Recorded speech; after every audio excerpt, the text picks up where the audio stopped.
मैं भारत देश के हर उस श्रमिक मजदूर भाई बहनों को शुभकामनाएं देना चाहती हूं।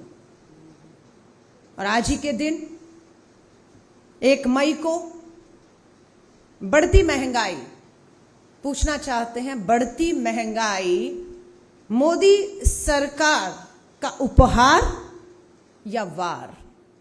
ये है क्या? ये मोदी सरकार का उपहार है या वार है?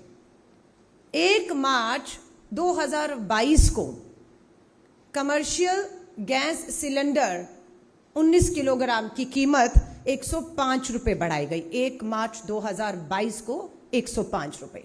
1 अप्रैल 2022 को 250 रुपए 250 रुपया बढ़ाया गया। और आज 1 मई को कमर्शियल एलपीजी गैस सिलेंडर की कीमत को 102 रुपए 50 रुपए बढ़ा दिया गया। 8 महीने 50 पैसे बढ़ा दिया गया। 8 महीने में अगर आप देखेंगे एलपीजी कमर्शियल गैस सिलेंडर की कीमत को मात्र 8 महीनों में 618 रुपए 50 पैसे बढ़ा दिया गया है। ये 1 अक्टूबर से 1 मई के बीच में सीधा ये महंगाई का वार उस आम और गरीब जनता पर है। देश के प्रधानमंत्री कहते थे जब देश में डॉक्टर मनमोहन सिंह जी की सरकार थी कि हम महंगाई का मां नहीं बोलते हैं। आज आपने उसी महंगाई के मां को मां से मोदी, मां से मार बनाकर लगातार कर रहे हैं गरीब मजदूर जनता पर एक के बाद एक वार। आज चिंता इसलिए और अधिक हो जाती है जब centre for monitoring Indian economy का सर्वे फिर चौंकाने वाले आंकड़े अपने सर्वे के माध्यम से पेश करता है और बताता है कि देश के अंदर 2.1 करोड़ के करीब नौकरियां घटी हैं। 45 करोड़ लोगों ने जो बेरोजगार थे, रोजगार की तलाश में थे, उन 45 करोड़ लोगों ने रोजगार खोजना बंद कर दिया क्योंकि वो हताश और निराश होकर अब बैठ गया है। सबसे ज्यादा वार महिलाओं पर है बेरोजगारी का।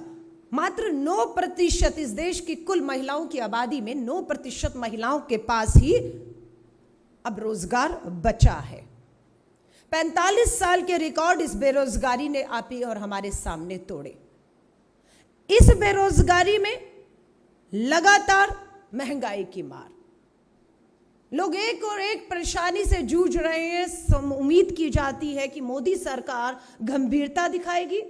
अपना लालच जो उगाही की जा रही है गरीब मजदूर की जेब से, जो चंद सिक्के बच गए हैं क्योंकि बेरोजगार है, अब उसकी जेब में उतना पैसा नहीं है जितना पूंजीपति मित्रों की, मोदी जी के पूंजीपति मित्रों की जेब में पैसा है। लेकिन वो जो चंद सिक्के उस गरीब मजदूर की जेब में बच गए हैं, उसका भी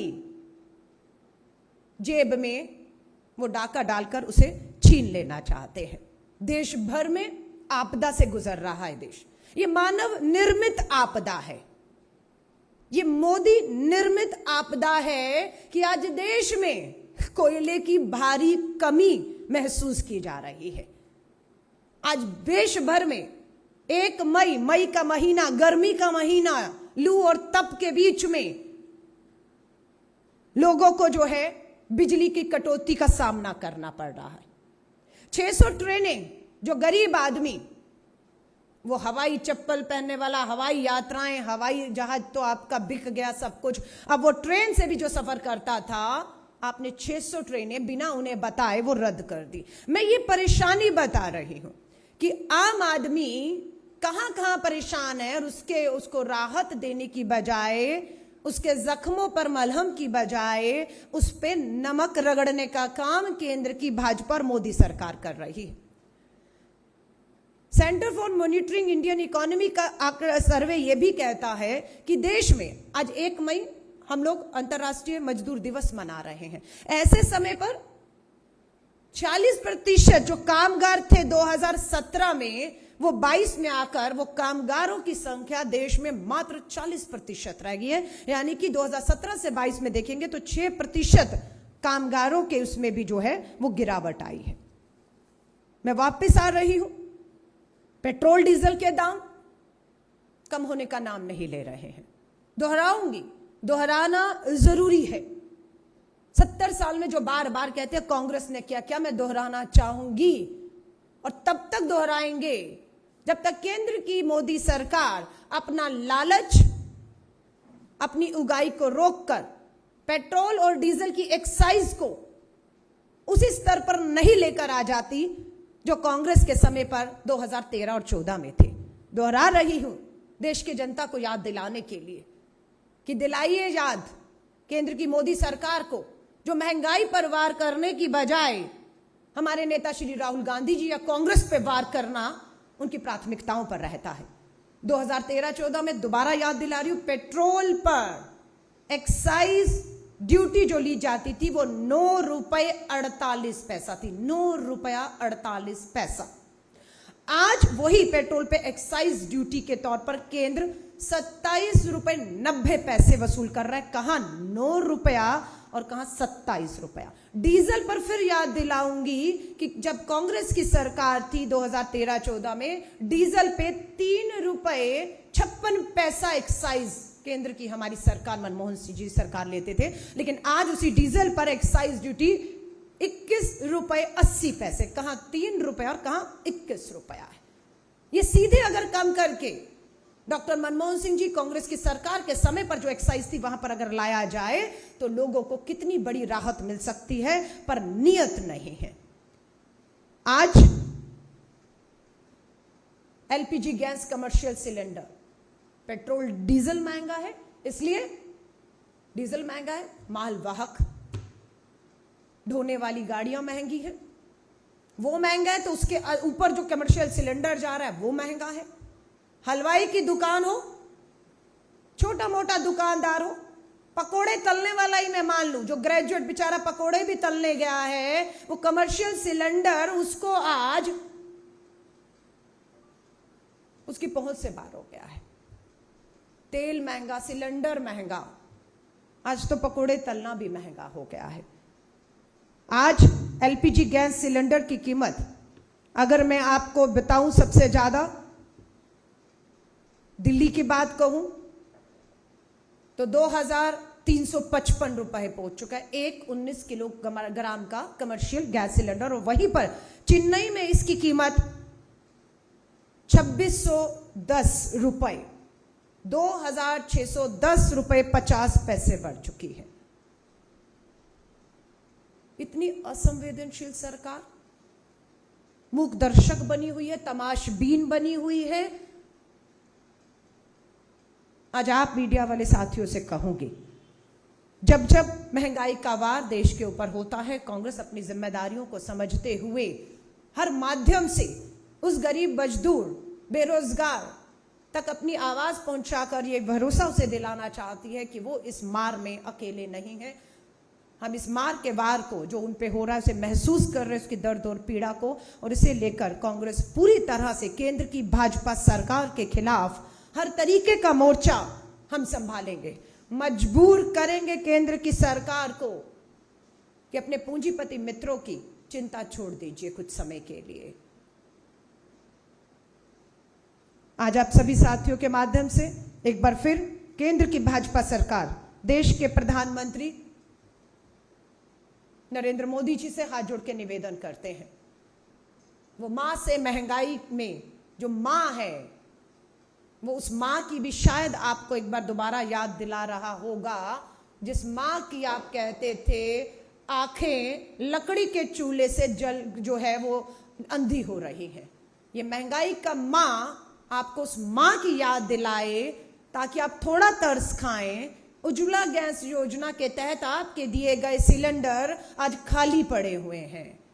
मां से महंगाई में मां से वो मां आज एक बार फिर प्रधानमंत्री जी आपकी तरफ देख रही है। हम कांग्रेस मांग करते हैं कि तुरंत इन बढ़ती कीमतों को वापस लिया जाए। हर त्योहार से पहले हम देखते हैं कि उपहार की जगह वार मिलता है, और ये इस बार भी देखने को मिल रहा है। आप सभी साथियों का धन्यवाद करती हूँ। आपका कोई सवाल हो तो उनका स्वागत है। धन्यवाद।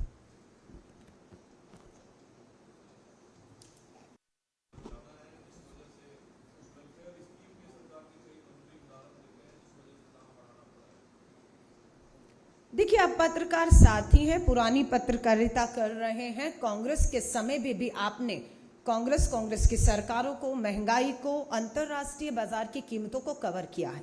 आप इस सच्चाई को भली भांति जानते हैं कि आज अंतरराष्ट्रीय बाजार की कीमतें कहाँ हैं। उस समय देश में एक्साइज पेट्रोल डीजल पे क्या थी, अभी आपको बताया है। आज क्या है?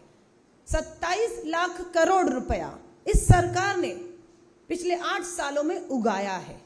लगाया कहाँ है? सब कुछ बेच डाला आपने। देश की सारी संपत्तियां आपने बेच डाली है। महंगाई चरम पर है, युवा बेरोजगार है। कम से कम कांग्रेस के समय पर कितना था? मैं पूछना चाहती हूं, क्या कांग्रेस के शासन में कभी भी पेट्रोल 100 पार किया? हाँ या ना? जवाब है ना। क्या कांग्रेस की सरकार में कभी भी एलपीजी गैस का सिलेंडर उस गरीब मजदूर के लिए 1000 पार किया कभी भी? हाँ या ना? जवाब है ना। क्या बेरोजगारी दर आज जिस स्तर को छू रही है, क्या कांग्रेस की सरकार के दौरान इतनी महंगाई, इतनी बेरोजगारी दर थी? हाँ या ना? जवाब था ना।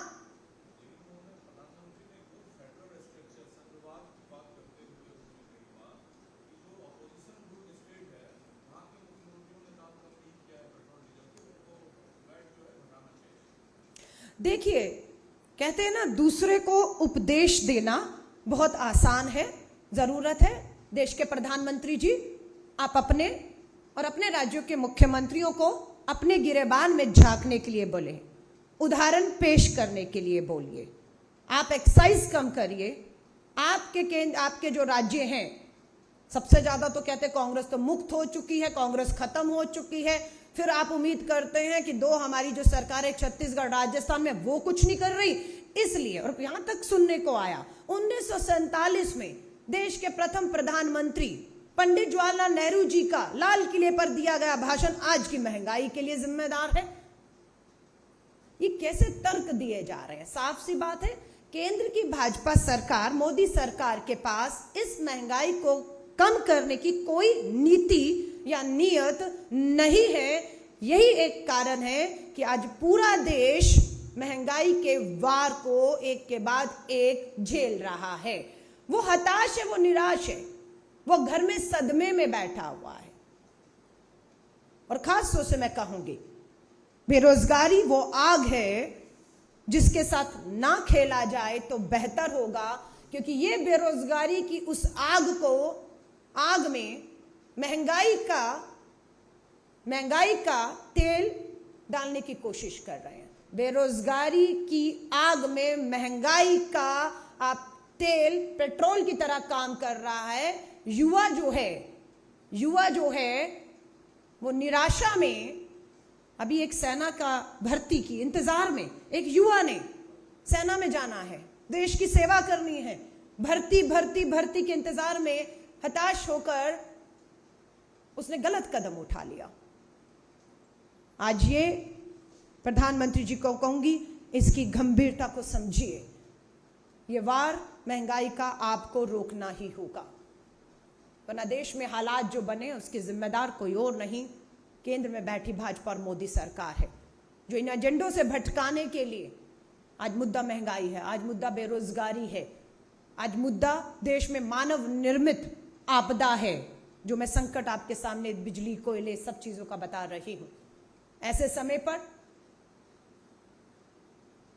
मुद्दों से भटकाकर देश भर में जो सांप्रदायिक राजनीति का आप सहारा ले रहे हैं, अधिकतर चैनल और डिबेट्स में हम देख रहे हैं, चर्चा इन मुद्दों पर नहीं, चर्चा उन मुद्दों पर हो रही है जो देश में शांति नहीं, आग भड़काने का काम करें। यह भी एक खतरनाक खेल इस देश में चल रहा है, जो हम सब देख रहे हैं। लेकिन हम अपील करते हैं कि इस देश में अमन, चैन, प्यार और भाईचारा, एकता हम सबकी आपस में बनी रहे, इसकी अपील भी मैं करती हूँ। धन्यवाद।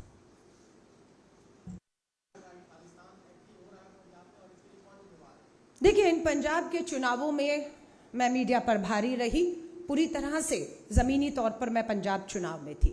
श्री राहुल गांधी जी ने जब पंजाब के चुनावों में पंजाब की जनता से अपील की थी कि पंजाब एक सेंसिटिव स्टेट है, पंजाब सरहद से जुड़ा हुआ राज्य है, पंजाब के इतिहास ने बहुत हिंसा और देखी और कुर्बानियां दी हैं, हम इसे हल्के में नहीं ले सकते हैं। आज वही दुख की बात है कि राहुल गांधी जी की चेतावनियां दी गई वो आज कहीं ना कहीं सामने दिख रही हैं। दिल्ली का मुख्यमंत्री एक ही बात को कहते रहे कि दिल्ली की पुलिस और कानून व्यवस्था उनके हाथ में नहीं, इसलिए वो कुछ नहीं कर सकते। एक बार पूर्ण राज्य और पुलिस दे दीजिए। उन्हें एक राज्य, पूर्ण राज्य और पुलिस मिल गई। उस पूर्ण राज्य और पुलिस का इस्तेमाल दिल्ली के मुख्यमंत्री यहां से बैठकर अपने पुराने राजनीतिक सहयोगी और राजनीतिक विरोधियों के खिलाफ कहीं उत्तर प्रदेश के गाजियाबाद और कहीं दिल्ली में आपको दिखेंगे। आज पूरी तरह से कानून व्यवस्था वहां पर चरमरा रही है।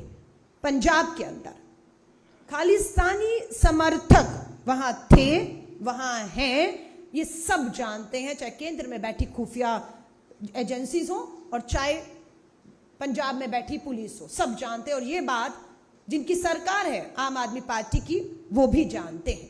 उन्हें मालूम था आपको कतई थोड़ी सी भी कोताही पंजाब में महंगी पड़ेगी। दुख की चिंता की बात है, दिल्ली के जहांगीरपुरी में जो कुछ भी हुआ, दिल्ली के मुख्यमंत्री ने कह दिया पुलिस कानून व्यवस्था हमारे पास नहीं है, वहां जो हो रहा है बुलडोजर राजनीति, उसके आगे वो नहीं आएंगे। और ये कह के वो बेंगलोर और शिमला में राजनीतिक रैली करते हैं। लेकिन आज पूछना चाहते हैं पटियाला के लिए दिल्ली के मुख्यमंत्री अरविंद केजरीवाल जी, आपका एक शांति की अपील का ट्वीट ना आना कहीं ना कहीं आपके उस डर को दिखाता है कि अगर आपने पटियाला की हिंसा पर शांति का एक अपील का ट्वीट किया होता तो जिन खालिस्तानी आरोप लग रहे हैं, हम तो सवाल कर रहे हैं हाँ या ना, आरोप लगते हैं कि उन खालिस्तानी समर्थकों से आपने समर्थन चंदा लिया या नहीं लिया, शायद उससे लिया होगा। हम फिर शक में कह रहे हैं, कंफर्म आप ही को करना है केजरीवाल जी। हाँ ना का सवाल चुनाव में पूछा गया, आज भी पूछ रही हूं, एसआईटी के सामने पेश हुई, दोबारा पेश होंगी तो यही पूछूंगी कि आपने पटियाला में शांति की अपील क्यों नहीं की? क्योंकि आपको कहीं ना कहीं ये डर था कि आप अगर अपील करेंगे तो जो खालिस्तानी समर्थक आज कहीं ना कहीं बैठे हैं वो आपसे नाराज हो जाएंगे और उनकी नाराजगी दिल्ली के मुख्यमंत्री आपको महंगी पड़ सकती है। मुझे याद है 31 दिसंबर 2021-20 चुनावों में दिल्ली के मुख्यमंत्री, अब के जो मुख्यमंत्री पंजाब के, उनके साथ पटियाला की सड़कों पर शांति मार्च कर रहे थे। वो वीडियो तस्वीरें आज भी आपको मिल जाएंगे। 31 दिसंबर 2021 को अरविंद केजरीवाल जी भगवंत मान जी के साथ, कांग्रेस की सरकार थी, शांति थी पटियाला में, फिर भी आपने शांति मार्च किया। समझ नहीं आ रही थी उस समय। आज जब आपकी सरकार है, एक नहीं दो दो मुख्यमंत्री हैं, आज पटियाला पंजाब जल रहा है, आप शांति मार्च तो दूर, आप एक ट्वीट करने की हिम्मत नहीं दिखाते कि कहीं वो लोग जिनका समर्थन चंदा आपने लिया है वो आपसे नाराज ना हो जाएं। तो मुझे लगता है आग से खेलने का काम दोनों सरकारें कर रही हैं, क्योंकि पंजाब सरहद से जुड़ा मामला है। जहां तक सरहद से जुड़े की बात है, केंद्र की जिम्मेदारी है, और सरहद के अगर भीतर की बात करें तो वहां की पंजाब की जो सरकार है, कानून व्यवस्था शांति बनी रहे, इसकी पूरी तरह से जिम्मेदारी उनकी बनती है। अपनी जवाबदेही से बिल्कुल दोनों भाग नहीं सकते, ना कांग्रेस उन्हें भागने देगी। धन्यवाद बहुत बहुत आपका। देखिए, कल ही मैंने देखा हमारे वरिष्ठ नेता दिग्विजय सिंह जी ने एक के बाद एक ट्वीट करके किस तरह से आम आदमी पार्टी और उनके मुखिया अरविंद केजरीवाल जी का संबंध आरएसएस से है, उसकी सोच, उसकी विचारधारा से है। अगर आप आदरणीय दिग्विजय सिंह जी के ट्वीट को देखेंगे तो मुझे लगता है आपको सारे सवालों के जवाब मिल जाएंगे। आरएसएस को लेकर जो कुछ भी हो रहा है, आज उसका विकल्प बनने की कोशिश एक मॉडिफाइड तरीके से, थोड़ा सा आरएसएस के तौर तरीकों में हल्का फुल्का सुधार कर आम आदमी पार्टी। नमस्कार, मैं हूं मानक गुप्ता। अगर आपको हमारा ये वीडियो पसंद आया हो तो इसे लाइक और शेयर जरूर करें। और हां, हमें सब्सक्राइब और फॉलो करना ना भूलें ताकि आप देश और दुनिया की कोई खबर मिस ना करें। तो जुड़े रहिए हमारे साथ और देखते रहिए न्यूज़ 24।